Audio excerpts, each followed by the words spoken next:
Hello，大家好，我係卡哥。你知唔知道香港人點樣同台灣人結婚呢？近年嚟好多人呢都同台灣人結婚，但係就唔係好清楚流程。而今日我就會帶大家走整個流程，話俾大家聽需要注意嘅事項。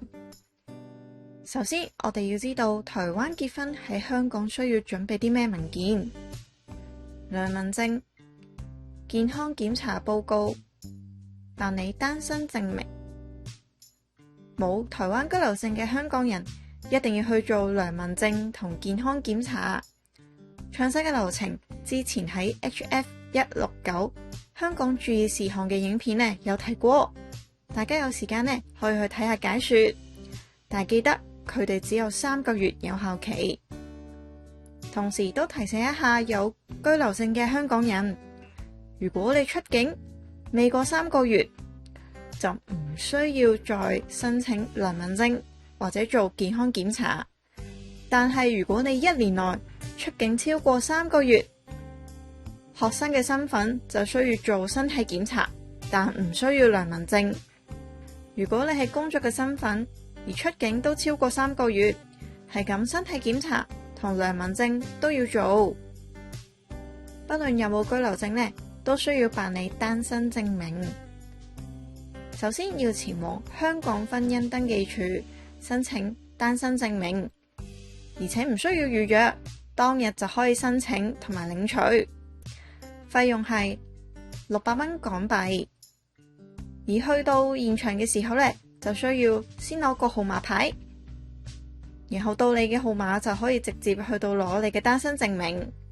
我當時呢就朝頭早去嘅，而最快其實中午之前呢就可以完成噶啦。而攞到單身證明之後，就可以喺當日下午1點之前去到台港經濟文化辦事處嗰度申請驗證。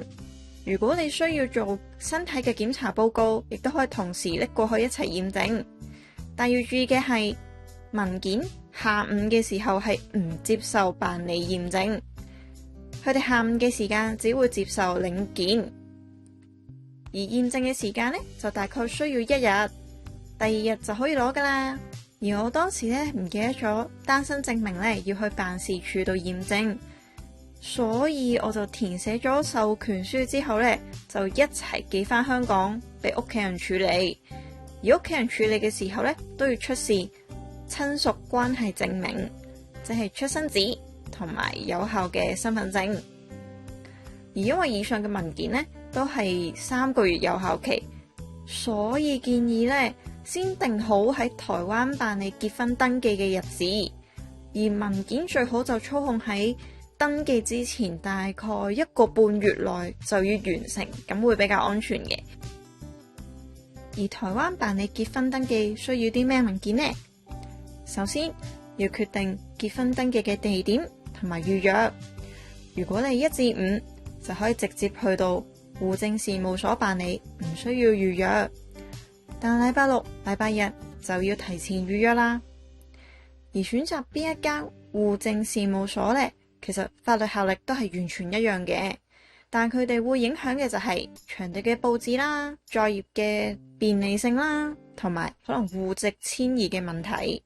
而每一間戶政事務所呢，都會有網頁去睇下佢哋現場嘅佈置，你哋可以選擇自己中意嘅佈置啦，或者根據台灣配偶嘅戶籍而決定登記嘅地點。香港嘅配偶需要準備單身證明、香港身份證、香港護照、居留證。如果本身有居留證就要提供。台灣配偶就需要準備台灣身份證、台灣健保卡、戶籍謄本。如果有需要辦理戶籍遷入嘅話，就需要戶籍謄本。如果唔係就唔需要噶啦。結婚書約，結婚書約係台灣戶政登記結婚需要嘅必要文件，一式2份，一份呢就政府保存，一份呢就可以留翻俾自己做紀念。而戶政事務所呢，佢都會有提供免費嘅，而一般嘅書局呢都可以直接買。你亦都可以選擇自己整一個專屬嘅書約，而我當時呢就係自己整嘅，咁所以如果大家有需要嘅話，可以揾我幫忙，幫你哋手整客製化嘅結婚書約㗎。戶籍登記，香港嘅配偶登記嘅時候呢，戶籍嘅欄位你可以寫香港嘅地址，但如果你要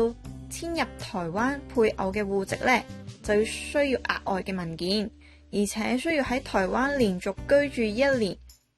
出境未滿30日，或者居住滿2年，而每年呢都會住滿270日。而之前都會有人問我，